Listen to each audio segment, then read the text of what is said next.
O petróleo daqui a X anos, ninguém sabe exatamente quanto tempo vai acabar. E esses países já estão se preparando para isso, Já estão se preparando. Cria cidade futurística, turismo, Fórmula 1, traz o Cristiano Ronaldo, traz o Neymar, traz...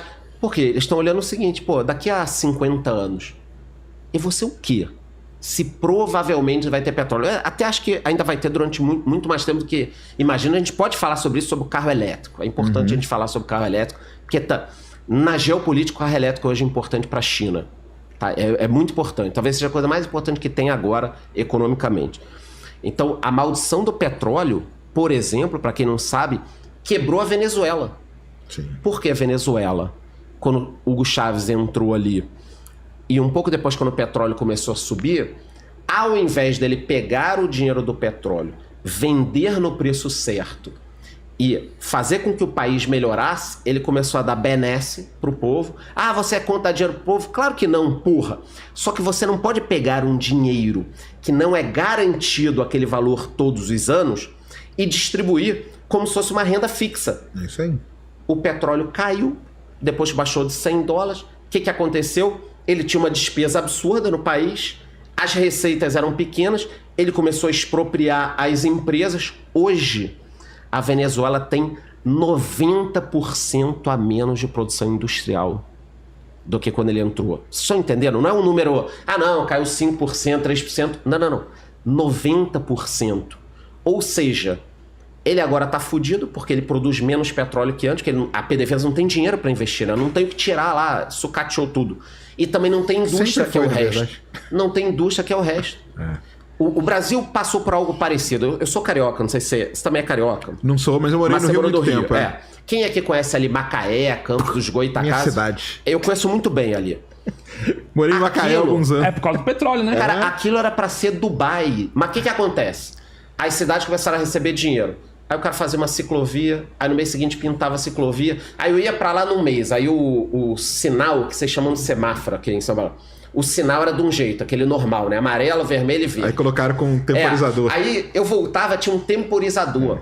Aí eu voltava, tinha a imagem de um velhinho atravessando. Aí eu voltava, tinha uma tartaruga atravessando. Eu falava, caralho, meu irmão, os caras estão roubando tudo. É lógico, é muito... O cara vê muito dinheiro na frente dele, cara. É isso. Ele não muito dinheiro, ele vê muito dinheiro, cara. Aí acaba o dinheiro do petróleo, acaba o lugar. Então vocês têm que saber que a maldição com Macaé, né? Eu tava em Macaé quando Macaé acabou. Quebrou Macaé. Quebrou, cara. Você ia na rodoviária, era tipo 3 mil pessoas por dia indo embora. Eu tava lá, naqueles dias, eu tava lá. Então, isso é a maldição do petróleo. Por quê? Qualquer lugar que depende de commodity ou algo finito, cara, você tem que pegar esse dinheiro ou fazer que nem a Noruega fez, construir um fundo. Vai construir um fundo. E aí você vai gastar o rendimento do fundo, não o dinheiro originário daquele negócio. Então, a maldição das commodities até existe. Até o pessoal entender petróleo. O problema da maldição do petróleo é o seguinte, cara. Você descobrir uma reserva de petróleo, isso aí não quer dizer nada. Porque você tem que tirar o petróleo de baixo. Para tirar o petróleo de baixo, você gasta muito dinheiro e tudo vai depender muito do preço do petróleo. O que acontece com esses países é que eles gastam como se eles já estivessem produzindo. Então o cara descobriu essa mesa aqui de petróleo. Então eu vou gastar já essa mesa ali, entendeu? Mas quem disse que eu vou conseguir tirar essa mesa ali de baixo? Eu não vou conseguir, eu vou conseguir tirar só custo, né? Você não sabe. Exatamente. E talvez eu consiga tirar só um pedacinho da mesa. Mas aqui fora eu já gastei, entendeu? Então os países saem gastando uma grana que eles não têm. Porque o que eu brinco é o seguinte, o cara ele senta em cima do petróleo e acha que aquilo ali a vida dele tá garantida. E não tá. Porque o pré-sal aconteceu isso. Quando descobriu o pré-sal, para você explorar o pré-sal, você precisava de uma tecnologia muito grande. E foi bem no momento que o petróleo começou a cair. Não compensava você produzir o pré-sal. Porque para cada barril que você produzia, você gastava um valor que era maior do que o valor do petróleo. Como que você ia produzir? Então teve que dar um tempo para tecnologia. Mas o que aconteceu com o governo? O governo gastou como se aquela grana já estivesse no bolso. E aí é que ferra tudo. Então, e o pior é que a gente tinha Venezuela para aprender, né? Isso é que é o pior de tudo ainda. É isso que E quando foi isso? Na época do petrolão, daquela parte do governo Dilma No mesmo. final da década de 90, início dos anos 2000, o Hugo Chávez entrou. Na Venezuela foi nessa época. Na Venezuela foi. Isso. No Brasil foi então o governo Dilma II. Porque o problema é que na Venezuela, por exemplo, o combustível era uma fração, era centavos o preço da gasolina, por exemplo. Era 10 centavos o litro, cara. Eu fui na Venezuela várias vezes trabalhar lá. Você parava com o carro, era 10 centavos o litro. Aí a população acha do caralho, é isso aí, tá maneiro. Não tá, porque o que acontece? Você tá retirando o petróleo, mas você não gera dinheiro para repor aquele maquinário, continuar a exploração, demora. Só que naquele teu período de governo, tá bom pra caramba, que tá todo mundo satisfeito. Tá todo mundo feliz, cara. Então você gera um populismo absurdo, cara. Absurdo.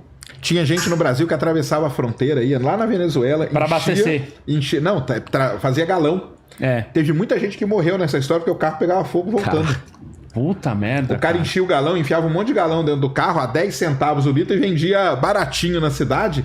Só que no caminho o carro pegava fogo. Muita gente aconteceu isso, cara. Caramba. Então é um... E o petróleo hoje, enquanto a gente está, para alguns num vídeo, para outros numa live, em uma semana ele saiu de $69. Nesse momento, antes de entrar aqui no episódio ao vivo, vocês podem olhar agora o preço do petróleo, $79. Isso faz muita diferença, porque quando o petróleo sobe ou desce, vocês não têm ideia da dinâmica da economia dos países. Porque tem país que abaixo de $70, algumas regiões já não valem a pena. Exatamente. Você já está matando alguns campos. Tem outros países, Irã e Arábia Saudita, que se você tropeçar na rua e cair com o cotovelo, sai petróleo. Aí para esse cara, $5, $10, $15, tá bom pra cacete. Estados Unidos, $50 ali... mas aí até pra gente explicar o negócio dos Estados Unidos, que eu vi até alguém falando aqui, mas porque os Estados Unidos quer o petróleo lá. Cara, isso não é mais verdade. Não é verdade há 10 anos. Mas porque aconteceu um negócio muito importante nos Estados Unidos. O xisto lá, fala. Isso, tem guerras que sim, elas eram por conta do petróleo. Principalmente a Guerra do Golfo, né? Aquela parte toda, naquele período lá. Os Estados Unidos, boa parte do petróleo dele hoje fica no estado da Pensilvânia, e para produzir o petróleo, eles precisam fazer um negócio que chama-se fraturamento hidráulico. O petróleo ele é um gás que está preso dentro de um cimento, que a gente chama de xisto, né, o folhelho, e o gás não sai dali, a não ser que você quebre ele, cria uma fratura e o gás vai sair. Só que esse processo chama fracking, fraturamento hidráulico, ele é muito perigoso, porque se você não fizer ele bem feito, polui o lençol freático e tudo mais. E isso foi um problema durante muitos e muitos anos, desenvolver a tecnologia. Eu sei disso porque eu trabalhei no fraturamento, eu ajudei a desenvolver o fraturamento hidráulico da maneira correta, quando trabalhava na Halliburton, entendeu? Então, a gente teve que desenvolver uma maneira de você fazer o fracking de modo que você não atingisse o lençol freático e o gás saísse pelo lugar certo. Quando descobriram isso, acabou, cara. Porque aí tem um campo nos Estados Unidos, vocês procurem aí, chama Marcellus Field, que fica na Pensilvânia, que é um dos maiores campos de petróleo do mundo, que é produzido tudo por faturamento. Quando fez isso, os Estados Unidos, quando ele dominou isso, os Estados Unidos virou autossuficiente. Dominou a tecnologia, Dominou a tecnologia, virou autossuficiente. Sabe o que ele fez? Cara, agora, vocês querem se matar e por petróleo? Cara, vocês se matem, eu não tenho mais problema com isso, entendeu? E nessa ele abandonou países que meio tinham os Estados Unidos ali como aliado, porque, cara, eu tenho muito petróleo, os Estados Unidos vão ficar do meu lado, entendeu? E agora meio que os Estados Unidos vai abandonando. Fala, cara, vocês que se virem aí, cara, eu tô quieto aqui na minha, tô produzindo. E aí a turma da teoria da conspiração aqui vai ter que procurar outra coisa, que não é petróleo mais, né? Inventa outra história, né? Inventa outra história, cara, é isso aí. Brasileiro, gente do Ocidente aqui, odiando os Estados Unidos e amando o Irã e Rússia, cara, tem que estar muito fora do contexto realmente. A pessoa tem que ser... muito fora da casinha. Cara, tem que ser muito idiota. É mesmo. Mas tudo bem. Aí um outro ponto aqui da geopolítica, né? Dito isso sobre o petróleo, a gente está tendo uma nova tentativa do carro elétrico. Já é a terceira ou quarta tentativa, ok. Meu carro é elétrico. Então, eu mesmo estava pensando em comprar um elétrico para ser o segundo ou terceiro carro. Ainda tô pensando tal. É que eu gosto muito do Cybertruck. Para mim, o Cybertruck é o carro mais bonito já feito até hoje tal. E me zoam por causa disso. Falam que não renderizaram ele. É o carro do Minecraft tal. É que vocês não entendem porra nenhuma de design. O Cybertruck é o carro mais bonito feito até hoje. E cabe uma Starlink nele atrás. Isso. Tem até um suporte próprio para isso. Então, o carro é feito para ser isso. Bom, a Tesla conseguiu fazer uns carros legais, conseguiu vender. Ou seja, transformou o carro elétrico numa coisa comercial. Boa. Ok. Só que o que me preocupa na questão do carro elétrico agora? parece que a safra de primeiros usuários dos carros elétricos não estão renovando o carro por um novo elétrico em alguns países, tá? E quem resolveu dominar esse mercado, muito via BYD e outros carros que estão vendendo bem pelo mundo, foi a China. Porque a China tem um problema sério hoje. Ela cresceu muito nos últimos anos, vendendo para os outros países. Você pega tudo hoje em dia made in China, até a pandemia. E 30% da economia dela vem do setor imobiliário. De país para país isso muda um pouco, mas na China é grande, 30% do mercado imobiliário. Só que o mercado imobiliário parou de crescer. Os países que produziam na China estão começando a levar para a Índia parte da produção. Não só por custo, mas porque durante a pandemia eles entenderam o seguinte: eu não posso ter tudo meu fora daqui e principalmente fora num lugar que é meio confuso. Quer dizer, de repente você tem várias mudanças e essa venda a mais da China para compensar a queda do setor imobiliário, ela está tendo um baque agora. Por quê? Os países estão socando tarifa na China. Então, quando você pega a notícia dessa semana, Europa, Estados Unidos, Brasil, todo mundo colocando tarifa nos carros chineses.